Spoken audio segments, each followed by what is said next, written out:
سلام علیکم عزیزینده سلامت و خانواده و سربلند باشید. موضوع دیگه من این است که در فصل تابستان تعطیل تابستان آغاز می شود و هر یکی شما والدین محترم به مهمانی می روید، فرزندان با همدیگر همراهیتان گرفته میبرید، فرزندانتان رو جگر بندگانتان رو احتیاط کنید. از به شما چگونه احتیاط کنید؟ احتیاط کنید که مثال در نزدیکی خانه خشت بارتان میرین، اگر دریا باشد احتیاط کنید بالای دریا تنها نروند، از پسشان روی نگاه میکنید. این یک برای آنکه در همین تابستان بسیار کودک‌ها در آب غرق میشوند. بله، میگن که علاج واقعی پیش از میخوام به شما گوییم که فرزندانتان جگر بندتان احتیاط کنید. این یک دویمش فرزندانتان که دختر یا پسر خود باشد تا سن بلاغت خودتان میدانید تا چند سالگیش فرزندتان به بلاغت میرسد، تا سن بلاغت در نزد مردی خودی و بیگانه نگذارید. میدانید برای چی؟ ببینید، مادر در روسیه پدر به دخترش رسید. فهمیدین؟ نگذارید در نزد مرد بیگانه دختر پسری نابالغ رو. برای اینکه این کنه انسان‌هایی که به این کار دست میزنن که مثلا با کودک نابالغ میرسن، اینها پدافیل نامیده میشه. پدافیل این تا حاضر هم عالم‌ها جستجو کرده ایستادن، سبب اساسیش نرفته ایستادن.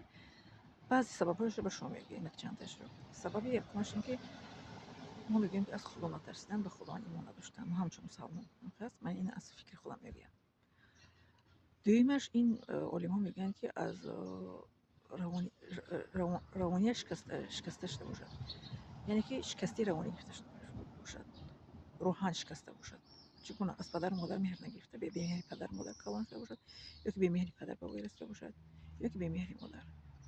از که کودک با مادر به وی میرسه به پدر، یا که با پدر به وی میرسه به مادر، یا که با پدر و مادر چونی با زدن و با چی میگن شکنجه و با زدن و ترسوندن کودک نترسونید.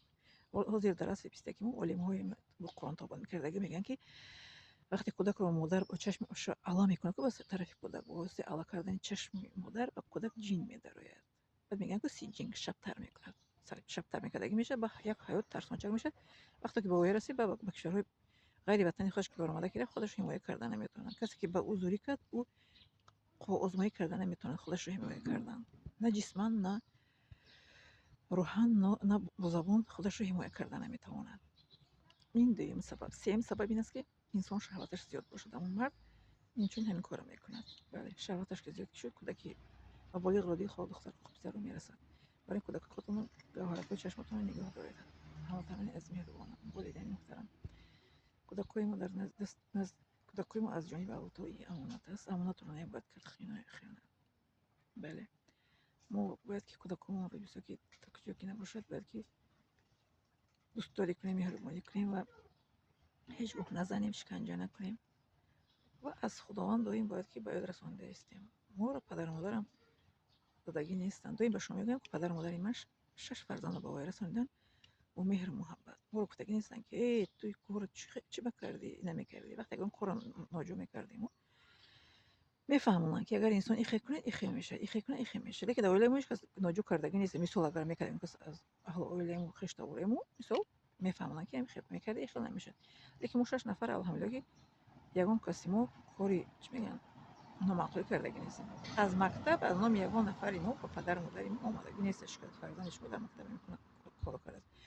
من به شما گفتم در ویدیو که اویله ما در محله ما اویله چی بود؟ با احترام با آبرو بودن، هم پدر و مادر هم فرزندان. بله، برای همین کسی که مثال که فرزندش رو با مهر و محبتش کلام میکنه که ما پدرم رحمتی در کتفش گرفته ما رو مهربانی میکرد که تایسه میدار از کار که میومد مرا اون خواهرم و دختر کارو یادم هست. پس ما پدر و مادرم رو در پیریشون همچون که هرکی چشم طوری دست گرداندیم. چون که کردیم میگه که ما چه کشتی آن رو برداشتیم. بله، از واقع شما مثال میارم. این ما خودمون 6 فرزند پدر مادرمون رو چون که با ما مهربانی کردن، مهربانیشون رو گرفتن.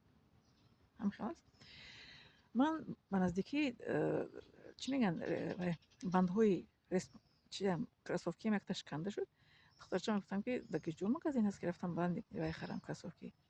بعد گفت که چی گفتم بنده کراسوفکی تشکنده شده است نمیشه دیگه گشته.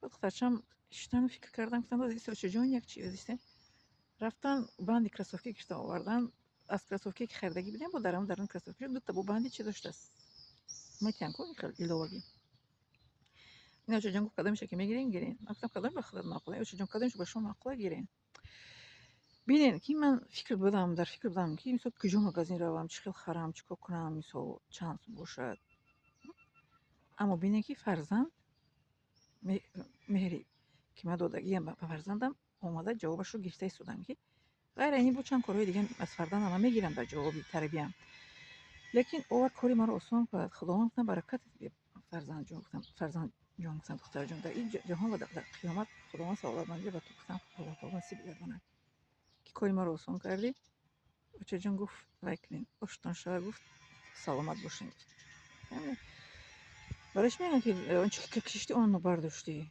ما کودک وقتی که از کودکیش مهر میتیم و بعد از 7 سالگی این طرف یکی کودکای 5 سالگی البته به شما جوابش میتین یکی کودک 5 سالگی البته پدر مادر جوابی تربیت رو میتین یکی کودک 7 سالگی یکی کودک 10 سالگی یکی کودک 15 سالگی یکی کودک 17 یکی کودک 20 25 یکی کودک اگر مهر داده باشن پدر مادر اگر نداده باشن که هیچگاه جواب نمیتین من به شما مثال آورم خودم رو اهل و عیلم رو فرزندم رو که آنچه که کشتی برداشتی بله من نمیدونم عزیز فرزندتون جگربندهای شما هستن پس حمایه حفظشون کنید که تو اینکه در پیری به شما برگشته آیین مثل که ما به نزد پدر و مادرم برگشته آمدیم پدر و مادرم بسیار زحمت کشتن و ما مهر و محبت دادم او رو جنگ نمیکردن سیاست نمیکردن ما میگفتن که بچه جان ایخه کردی ایخه میشه ایخه کردی ایخه میشه دختر جان ایخه کردی ایخه میشه اگر روحی راست درست رفتی اومدی راست میری دستی چپ گشتی ایخه میشه دستی راست گشتی ایخه میشه همین خیلی ما رو فهمیده بودن ما رو نفته جنگ کردگی نبودن که هی تو چه به ایخه میگی ایخه بود جنگ نی مادر هم که با خوبی فرزند رو که بی میفهمه بگندگی هیچ کو نمیفهمه بله میادرم شما